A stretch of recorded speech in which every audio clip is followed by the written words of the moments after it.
जय हिंद। तो समझते हैं बिहार शिक्षक भर्ती बीपीएससी 3 में एनआईए से डिलेड अभ्यर्थियों के आवेदन हेतु एक महत्वपूर्ण और मजबूत ठोस पहल की शुरुआत हो चुकी है। इसी क्रम में हम सभी के मन में कहीं न कहीं संदिग्ध की स्थिति बनी हुई थी कि क्या हम बिहार शिक्षक भर्ती 2024 यानी ट्री 0.3 के अंतर्गत आवेदन कर सकते हैं या नहीं। तो इस छोटी सी वीडियो के माध्यम से मैं सारी स्थितियाँ आप लोगों के साथ जो है स्पष्ट करने वाला हूँ। इसी क्रम में अन्य राज्यों में एनआईए से डिलेड अभ्यर्थियों को लेकर क्या रियायत प्रदान की गई है उसके विषय में चर्चा करेंगे। और सबसे महत्वपूर्ण जो कि अभी वर्तमान में हमारे सामने भारत के सभी राज्यों से आवेदन करने हेतु एनआईए से डिलेड अभ्यर्थियों को ध्यान में रखते हुए या मद्देनजर बीपीएससी 3 के लिए पटना हाई कोर्ट में महत्वपूर्ण रीट याचिका डाल दी गई है। तो इसी क्रम में जो है कि महत्वपूर्ण जो है कि चीज़ों को समझते हैं स्पेशली केस स्टेटस के माध्यम से, क्योंकि बीपीएससी 0.3 को देखते हुए यह एक महत्वपूर्ण फैसला है। इसी क्रम में यदि बात की जाए केस लिस्टिंग की, तो यहाँ पे जो वकील हैं इस केस की सुनवाई के अंतर्गत यदि बात की जाए तो जो विद्वान वकील पटना हाई कोर्ट के हैं उन्हें हायर किया गया है।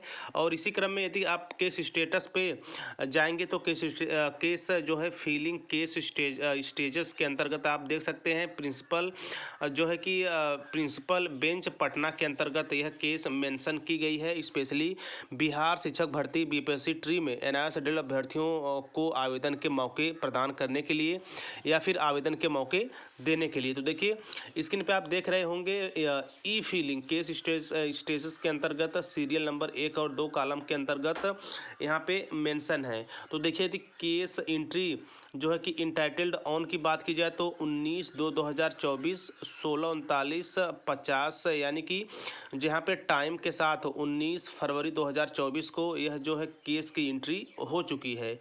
यदि केस फाइल सबमिशन की बात की जाए तो 19/2/24 यहाँ पे आप देख सकते हैं। तो यानी कि जो केस है वो सबमिट हो चुका है 19/2/24 को 16:40:42 पर। तो ऐसे में बिहार शिक्षक भर्ती ट्री 3 में एनआईए से रिलेटेड अभ्यर्थियों के आवेदन के मौके को लेकर 19/2/2024 को पटना हाई कोर्ट में जो है कि केस फाइल हो चुकी है। और इसी क्रम में यदि एडवोकेट की बात की जाए तो प्रिंस कुमार मिश्रा जो है कि एडवोकेट रहेंगे। इसी क्रम में यदि ब्रांच कोर्ट की बात की जाए तो BRG 392015 है और यहाँ पे यूनिक आईडी भी दी गई है। वहीं यदि अपलोड जो है कि प्लांडिंग्स की बात की जाए तो यहाँ पे देखिए डॉक्यूमेंट जो है कि डॉक्यूमेंट नेम में मालती कुमारी है। वहीं यदि डॉक्यूमेंट नंबर की बात की जाए तो यहाँ पे डॉक्यूमेंट नंबर दिया गया है। और यहीं अपलोड डेट एंड टाइम के अंतर्गत आप देख सकते हैं 19/2/2024 यानी कि 19/2/2024 को डॉक्यूमेंट नेम के अंतर्गत मालती कुमारी नाम से केस की फाइलिंग जो है हो चुकी है। इसी क्रम में यदि इसके अभी फर्स्ट हियरिंग की बात की जाए तो अभी तक इसमें चीज़ें मेंशन नहीं की गई है। केवल यहाँ पे ई फीलिंग केस हिस्ट्री के अंतर्गत आप देख सकते हैं 19/2/2024 को 16:45:10 जो है कि 40 सेकंड पे यह केस जो है कि सबमिट हो चुकी है। बाकी इसकी फर्स्ट हियरिंग डेट को लेकर जैसे ही चीज़ें अपडेट होती हैं, जैसे ही केस की लिस्टिंग मेंशनिंग होती है, मैं नेक्स्ट वीडियो के माध्यम से आप लोगों के साथ चीज़ें साझा कर दूंगा।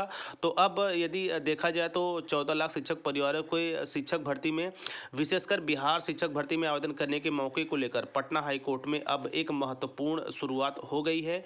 तो जल्द ही एक महत्वपूर्ण फैसले के साथ आप आवेदन कर पाएंगे। चूँकि यदि हाल ही का यदि जजमेंट देखे या राहत देखे तो असम हाई कोर्ट ने एनआईए से डिलेड अभ्यर्थियों को राहत प्रदान की है कुछ शर्तों के साथ। ऐसे में यहाँ पे एक चीज़ ये भी स्पष्ट है कि अति आवश्यक नहीं है कि हमारे जो अन्य राज्य हैं उसके ठीक जजमेंट अन्य राज्यों पर भी लागू हो, लेकिन हम वहाँ का जजमेंट दिखाकर राहत जो है कि ले सकते हैं हाई कोर्ट से।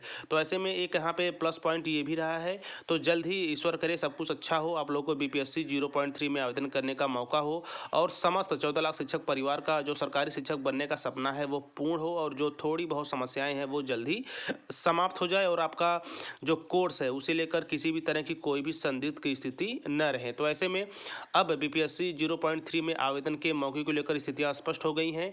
जल्द ही पटना हाईकोर्ट की तरफ से भी चीज़ें स्पष्ट होंगी, जिसके बाद से आप लोग 0.3 में T3 में बिना किसी समस्या के आवेदन कर पाएंगे। और यदि अन्य राज्य जो अभी हाल ही में असम राज्य का यदि आप देखें तो वह भी एक हमें मजबूत प्रदान करेगा। उस जो है कि महत्वपूर्ण बिंदु पर हम भी पटना हाईकोर्ट से इस फैसले पर या आवेदन करने के मौके पर गुहार लगा सकते हैं, कुछ रियायतों के साथ, कुछ शर्तों के साथ। तो इसी क्रम में जो भी महत्वपूर्ण जानकारियां आएंगी लगातार मैं टीचर प्लानिंग पॉइंट चैनल के माध्यम से आप लोगों तक पहुंचाने का काम करता रहूँगा। बाकी आपके मन में किसी भी तरह का कोई भी जो विचार है वो कमेंट बॉक्स में जो है आप अवश्य साझा करिए, उससे काफ़ी कुछ सीखने को मिलता है। तो मिलते हैं नेक्स्ट वीडियो में नेक्स्ट इन्फॉर्मेशन के साथ। तब तक स्वस्थ, व्यस्त और मस्त रहिए। जय हिंद, वंदे मातरम।